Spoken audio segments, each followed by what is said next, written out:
Human, এইবার যে ওই জাদুর ফুলটা নিয়ে আসো। ওই জাদুর ফুল আর লাল ঝর্ণার পানি একসাথে মিলিয়ে খেলে তোমার শরীর থেকে বিষ শেষ হয়ে যাবে।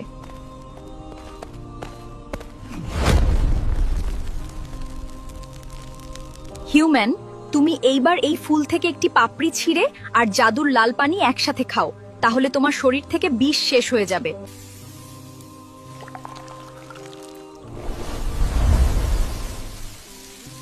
আরে সত্যি তো, আমার শরীর থেকে সেই ডাইনির বিষের প্রভাব শেষ হয়ে গেছে।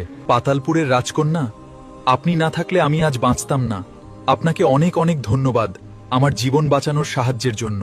আমরা একসাথে আছি, তাই পেরেছি। চলো এখন দ্রুত এখান থেকে বের হতে হবে। হ্যাঁ, তাড়াতাড়ি চলুন, আমাদের 5 মাথাওয়ালা গাছের ফুল আনতে হবে। ওই বিষ ডাইনি আমাদের আবারও ক্ষতি করার চেষ্টা করতে পারে, তাই আমাদের সাবধানে সামনে এগোতে হবে।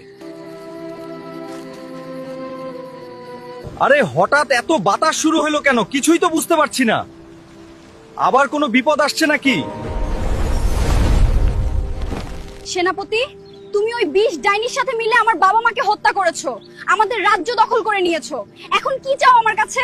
রাজকন্যা, আমি তোমাকে নিয়ে দূরে কোথাও গিয়ে শান্তিতে থাকতে চাই।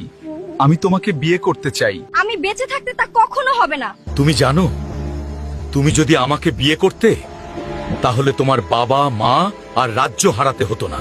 তোর মতো বিশ্বাসঘাতককে আমি কোনোদিন বিয়ে করব না। আমি মরে যাব তাও তোকে বিয়ে করব না। তাহলে এই হিউম্যানের জন্য আমাকে বিয়ে করনি।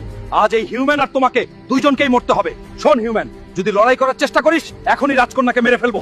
শোন পাতালপুরের বিশ্বাসঘাতক সেনাপতি, তুই আজ রাজকন্যার জন্য বেঁচে গেলি, না হলে আজ আমি তোকে মেরে ভর্তা বানিয়ে দিতাম বিশ্বাসঘাতক। এই দুইজনকে বন্দী করো, গোপন আস্তানায় নিয়ে যাও, ওখানেই ওদের মেরে ফেলবো। বন্ধুরা, পার্ট 14 দেখতে চাইলে লাইক ফলো করে কমেন্টে পার্ট 14 লিখুন, আর ভিডিওটি ভালো লাগলে অবশ্যই শেয়ার করে দিবেন।